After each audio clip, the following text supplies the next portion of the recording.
சற்றுமுன் வெளியான மிக முக்கியமான தகவல். கூட்டுறவு வங்கி நகைக்கடன் வாங்கியோருக்கு மிக மகிழ்ச்சியான தகவல் வந்துவிட்டது. அது என்னென்ன என்பதை இங்கே பார்ப்போம். அதை பார்க்கறதுக்கு முன்னாடி நீங்கள் நம்ம சேனலை சப்ஸ்கிரைப் பண்ணாமல் இருந்தீங்கன்னா மறக்காமல் வீடியோக்கு ஒரு லைக் பண்ணிவிட்டு சேனலை சப்ஸ்கிரைப் பண்ணிக்கோங்க. உங்கள் ஃப்ரெண்ட்ஸ் அண்ட் ஃபேமிலிக்கு தெரியப்படுத்தும் ஷேர் பண்ணிவிட்டு வீடியோவை கடைசி வரைக்கும் முழுமையாக பாருங்கள். அவசர காலத்தில் கை கொடுத்து உதவக்கூடிய கூட்டுறவு வங்கிகளில் வாங்கிய நகை கடனை திருப்பி செலுத்துவதற்கான காலக்கெடு என்ன, என்னென்ன வழிகளில் பணத்தை செலுத்தலாம், ஒருவேளை பணம் கட்ட தவறினால் ஏலத்திற்கு செல்லும் நகையை எப்படி புதுப்பித்து மீட்பது என்பது குறித்து அறிந்து கொள்வது மிகவும் நல்லது. அவை சுருக்கமாக இந்த வீடியோவில் நீங்கள் பாருங்க. மறக்காம வீடியோக்கு ஒரு லைக் பண்ணிக்கோங்க. அவசர தேவைக்காக கையில் உள்ள தங்க நகைகளை அடகு வைக்க நினைக்கும் போது பெரும்பாலானோரின் முதல் தேர்வு கூட்டுறவு வங்கிகளாகத்தான் இருக்கிறது. இதற்காக தான் மிக குறைந்த வட்டி, நம்பகத்தன்மை என பல சாதகங்கள் இதில் இருப்பதால் நடுத்தர குடும்பங்கள் தங்களின் அவசர பண தேவைக்கு கூட்டுறவு வங்கிகளை நாடுகிறார்கள். அந்த வகையில் நகையை அடகு வைத்து பணம் வாங்குவது எவ்வளவு முக்கியமோ அதைவிட முக்கியம் அந்த நகையை எப்படி எப்போது மீட்க போகிறோம் என்பதுதான். சரி, பொதுவாக கூட்டுறவு வங்கிகளில் வழங்கப்படும் நகை கடன்களுக்கு ஓராண்டு காலம், அதாவது 12 மாதங்கள் கால அவகாசம் வழங்கப்படுகிறது. அதாவது இதற்காக நகையை அடகு வைத்த நாளில் இருந்து ஒரு வருடத்திற்குள் கடனை திருப்பி செலுத்த வேண்டும். சில குறிப்பிட்ட குறுகிய கால கடன்களுக்கு 6 மாத காலம் மட்டுமே அவகாசம் தரப்படும். அந்த வகையில்தான், அதாவது சம்பந்தப்பட்டவர்கள் கடனை பெறும்போது உங்களுக்கான கால வரம்பு 6 மாதங்களாக அல்லது ஒரு வருடமா என்பதை வங்கியிலேயே தெளிவாக கேட்டு தெரிந்து கொள்வது மிகவும் நல்லது. அந்த வகையில் இந்த நிர்ணயிக்கப்பட்ட காலத்திற்குள் கடனை அடைக்க தவறினால் வட்டி விகிதம் அதிகரிப்பதோடு நகைகள் பொது ஏலத்திற்கு செல்லும் மிகப்பெரிய அபாயமும் ஏற்பட்டுவிடும். இதனால்தான் பணத்தை திருப்பி செலுத்துவதில் வாடிக்கையாளர்களுக்கு பெரும் சுமை தெரியாத வகையில் கூட்டுறவு வங்கிகள் சில எளிய வழிமுறைகளை வழங்குகின்றன. மறக்காம வீடியோக்கு லைக் பண்ணிட்டு பாருங்க. தனியார் நிதி நிறுவனங்களைப் போல மாதம் குறிப்பிட்ட தொகையை தவணையாகவே, அதாவது இஎம்ஐ கட்ட வேண்டும் என்ற கட்டாயம் கூட்டுறவு வங்கிகளில் இல்லை. நீங்கள் நினைத்தால் ஒரு வருடம் கால அவகாசம் முடியும் நாளில் ஒட்டுமொத்த அசல் தொகையையும் அதற்கான வட்டியையும் சேர்த்து ஒரே தவணையாக செலுத்தி நகையை மீட்டு கொள்ளலாம். அதே போலதான் இன்னொரு வசதியும் இதில் உள்ளது.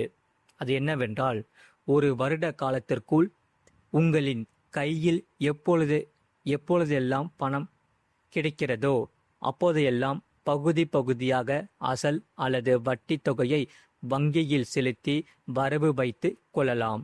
இதனால் கடனின் சுமை படிப்படியாக குறையும் என்று சொல்லப்படுகிறார்கள். மறக்காம வீடியோக்கு லைக் பண்ணிட்டு சேனலை சப்ஸ்கிரைப் பண்ணிட்டு பாருங்க. இங்குதான் நகை கடன் வாங்குவோருக்கு ஒரு சூப்பரான குட் நியூஸ் இருக்கிறது மற்றும் ஈஸி வழி காத்து கொண்டிருக்கிறது.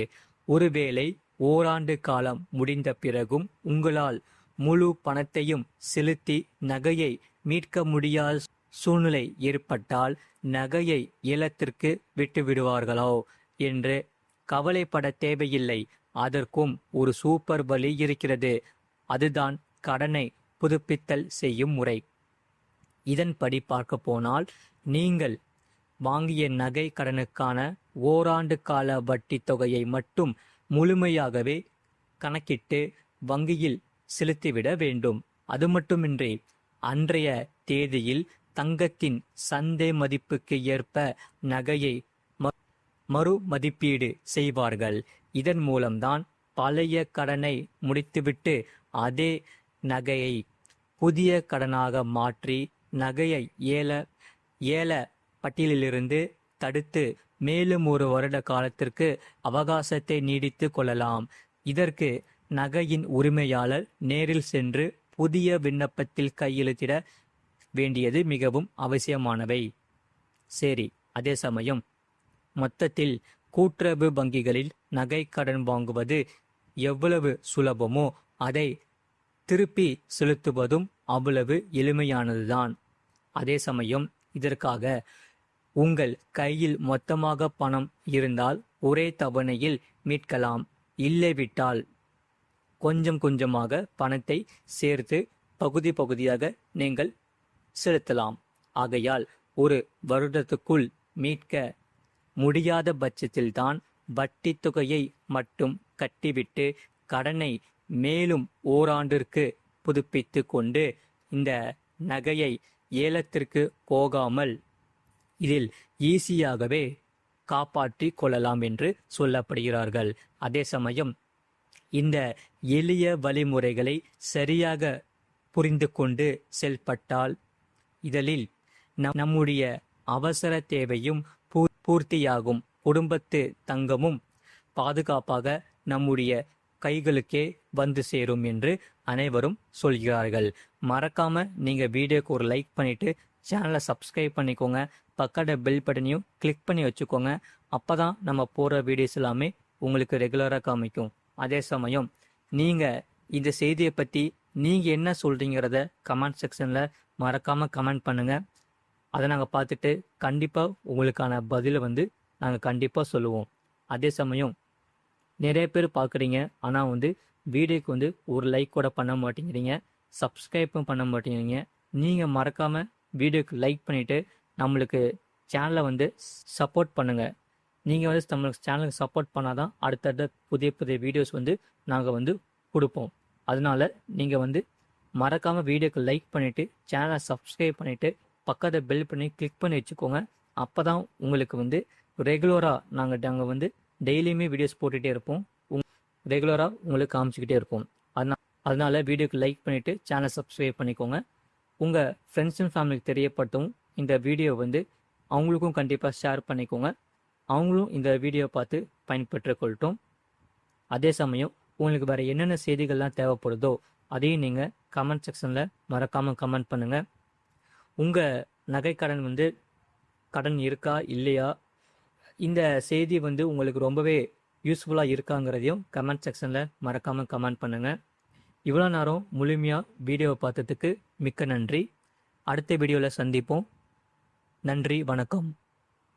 அடுத்த வீடியோவில் சந்திப்போம். நன்றி, வணக்கம்.